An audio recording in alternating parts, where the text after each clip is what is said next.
欢迎收听。今天我们手上拿到一份挺有意思的资料，是一份关于即将到来的2026年几个生肖财运的预测。对，这个话题一直都很有市场。是，但我们今天不是把它当成什么投资指南呐，哈哈，那肯定不是。而是想把它当成一个有趣的样本，来聊聊一个更深的问题。哦，就是这类预测为什么总是这么吸引人？它里面说的那些所谓的暴富密码，背后是不是藏着一些，我们可以间接的成功心理学？这个切入点非常好，因为这类资料有意思的地方，就是看它这么把一些传统观念和咱们现代人的焦虑、渴望给打包在一起。没错，就像这份资料，它的核心前提就是2026年是农历丙午火马年，对，他管这个叫双火催财的年份。还说是百年难遇。所以在咱们深入分析之前，得先简单说说这个概念背后的逻辑是什么。对，这个很重要，不然听起来就太玄了。双火催财到底是个什么意思？按照咱们传统的五行理论，其实很简单，天干丙属火，地支午也就是马也属火，所以是天干地支双双属火。正是。所以2026年这个火的能量就特别强。在五行里面呢，火代表的是热情、能量、创造力，还有就是可见度。可见度，对，就是容易被看见。所以这份资料的底层逻辑就是，在这么一个双火年，整个大环境的能量会变得非常活跃。我明白了。它会极大的放大你个人的特质和努力，让有准备的人，就是说更容易被看到、被认可，然后机会就来了。所以它不是说天上会掉钱，它不是说掉钱，它是说舞台的聚光灯一下子打过来了，而且更亮了。哈哈，这个比喻好。所以它是一个放大器，一个催化剂。没错，就对我们接下来的讨论提供了一个很好的框架。那行，我们现在就来看看，在这束聚光灯下面，资料认为哪几个生肖会成为主角，以及这背后到底反映了什么样的成功路径。好的，那我们就从他提到的第一个生肖开始吧。行，第一个被点名的就是属龙的朋友。资料的描述特别有画面感，说2026年是他们的龙抬头之年。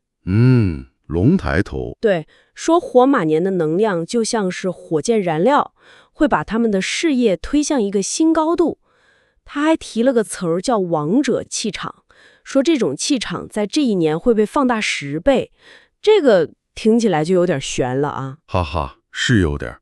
但如果我们把这些听起来很玄的词儿翻译成咱们现在的商业语言，那它的意思就一下清晰了。怎么说？所谓的王者气场，放在今天更像是什么呢？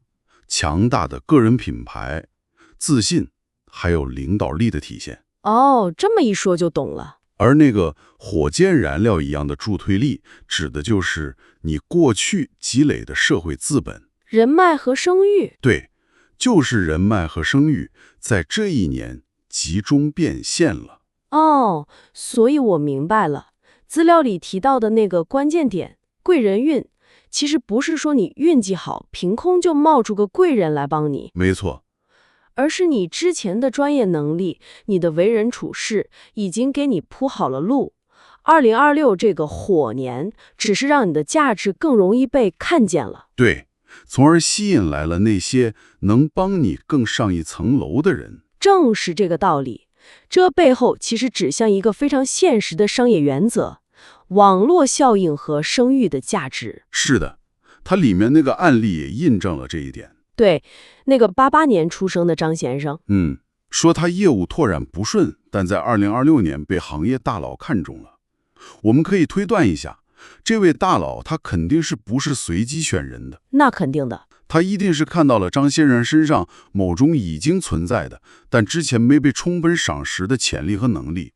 2026年的双火环境只是提供了那个被发现的契机。这个解读就通透多了。他其实是在说，对于属龙的人，或者说具备龙这种领袖特质的人，2026年的成功密码是社交杠杆。社交杠杆这个词儿用得好。你的成功会高度依赖于你怎么样去激活和利用你的外部网络。不过，这个说法会不会有点像幸存者偏差？就是资料里只提了成功的案例，但对于那些同样努力却没有成功的属龙的人，他有提供解释吗？你提到了一个非常关键的点，这份资料它确实给出了一个风险提示。是吗？对，他说火旺易急。火旺易急，意思是能量太强的时候，人容易变得急躁、冲动。这其实就是给出了失败的解释。我明白了。他在暗示，就算机会来了，如果你心态不稳，决策太快，也可能把一手好牌给打烂。所以他建议多喝杯茶，冷静一下。对，这实际上就是在倡导一种在机遇面前，你要保持战略定力的心态。等于说，他提供了一个完整的逻辑闭环。你的准备决定了机会会不会来找你，然后你的心态决定了你能不能接住这个机会。完全正确。这听起来就不只是运势预测了，更像是一份给领导者或创业者的行为指南。可以这么理解，它就是用生肖的语言包装了一下关于如何利用声誉和网络实现事业突破的策略。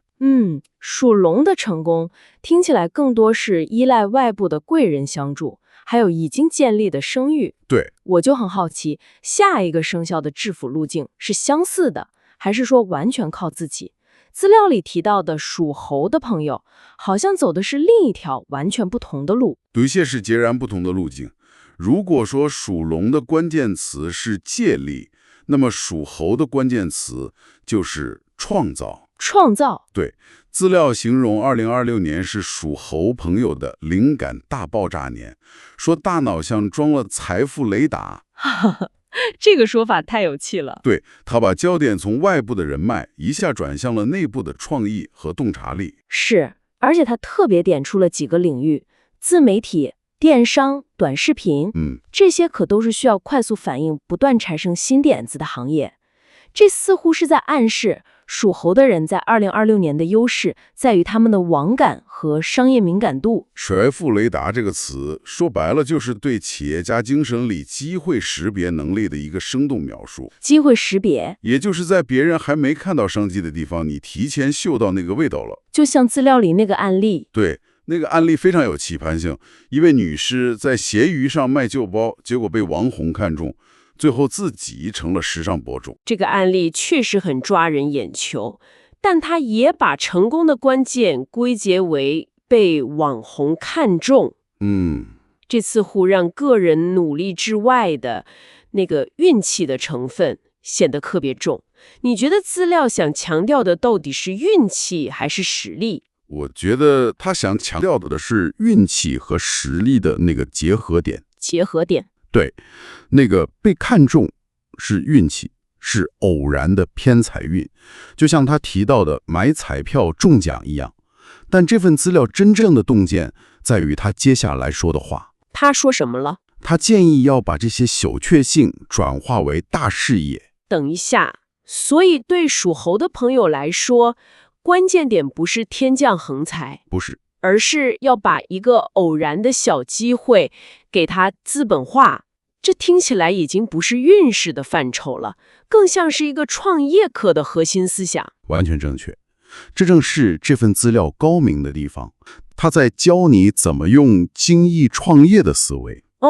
那个闲鱼卖包就像一次无心的市场测试 ，MVP 最小可行产品。对，一旦发现这个方向有需求、有流量，也就是被网红关注了，就应该立刻跟进，系统化的去运营账号，把它从一个偶然事件变成一个可持续的项目。所以他建议副业赚钱了就考虑公司化。对，这完全就是创业的增长路径。我明白了，所以资料最后那个提醒说猴子天性爱玩，但在2026年要收心。其实不是让你别去娱乐，而是在劝你，当一个有潜力的商业机会出现的时候，要从玩票心态切换到创业形态。对，要专注，要投入资源。正是如此，他是在说，纯粹的灵感和运气是短暂的，只有通过系统性的努力和专注，才能把它们变成真正的可持续的财富。这个提醒太重要了。这对于所有从事创意产业或者想做副业的人来说，都是一个非常有价值的提醒。他把运气的偶然性和商业的必然性巧妙地连在了一起。说得很好。好，我们已经谈到了2种路径了，属龙的靠外部声誉，属猴的靠内部创意。那么资料里提到的最后一个生肖，属狗的朋友，又代表了哪一种成功模式呢？我觉得它的切入点特别能引起共鸣。他先是说，属狗的人过去几年可能感觉有点怀才不遇。是的，他先用共情来建立情感连接，然后提出了一个充满希望的转折，守得云开见月明。守得云开见月明。这部分的分析，我认为是心理层面最深刻的。他探讨的是第3种成功模式，通过长期的坚持和可靠来获得回报。所以如果说属猴代表的是机会主义的成功，那属狗代表的就是长期主义的胜利。资料把属狗的人踏实稳重、对人忠诚这些品质称为财神通行证。在现在这个快节奏的社会，这些品质有时候被认为是慢的，甚至不讨巧。对，但资料却认为，在2026年，他们会成为最核心的竞争力。这背后其实是一种价值观的回归。它在暗示，短期的投机或许能带来一时的风光，但长期的信任和可靠性积累到一定程度，会产生复利效应。复利效应，资料里提到的正财运达到5年巅峰，工资年终奖翻倍，就可以被解读为是你过去所有可靠付出的一个价值重估。你的老板和公司终于认识到，你这样的人才是团队的基石。就是这个意思。这个解读很有意思，而且他还提到了一个非常独特的不动产运。为什么偏偏是这个？前面2个生肖都没提。我认为不动产在这里是一个强烈的象征。象征？对，房子、土地代表着什么？稳定、根基和长期价值。把好运和不动产联系起来，是在进一步强化踏实稳重，最终会换来最坚实的回报。他在告诉你，你过去积累的那些看不见的信任资产，最终会转化成有形的、最稳固的财富。对，甚至连意外之财的来源都和这个主题紧密相关。怎么说？资料说，可能来自久未联系的亲戚或者是老客户的介绍，这也不是凭空掉下来的，还是有原因的。对，它源于你过去在人际关系里的情感投资和信誉积累，归根结底还是对你人品的长期回报。完全正确。所以属狗朋友的财富故事，本质上就是一个关于延迟满足和品格红利的故事。品格红利这个词好。因此，资料最后给的建议也顺理成章，别大手大脚，要和家人一起规划。这不仅符合这个生肖稳重的设定，也是在提醒，对于通过长期主义获得的财富，最好的管理方式也是长期主义的，要用它来守护未来，而不是挥霍当下。正是。好了，我们深入分析了这份资料的全部内容。总的来说，它描绘了2026年3种截然不同的财富路径。属龙的是网络和声誉的变现，对，属猴的是敏锐和创意的资本化，而属狗的则是正直和坚持的复利回报。是的，3种生肖，3种商业模型。但最有趣的是，虽然它披着运势预测的外衣，但它反复强调的核心观点，其实和玄学没什么关系，反而是那句最朴素的话：对，好运只会留给有准备的人。他把所有的好运都归结于某种形式的准备。没错，属龙的准备是人品和能力的积累，属猴的准备是商业头脑和执行力，属狗的准备则是长年累月的付出和坚守。他其实是在用一种大众更能接受的、更富戏剧性的语言来讲述关于成功的必然逻辑。你总结得非常好，他并没有把运和人对立起来，而是巧妙地把它们融为了一体。他告诉你，所谓的好运降临，不过是你自身的内在准备恰好遇到了一个可以让你发光发热的外部环境。没错，你准备好了，聚光灯一打过来，故事就开始了。没错，资料最后那句话总结得特别好，也很有力量。哪一句？他说，机会是留给有准备的人的，但有时候运气来了，门板都挡不住。哈哈，这句话有意思。他承认了准备的重要性，但也保留了运气那种令人兴奋的、不可预测的戏剧性。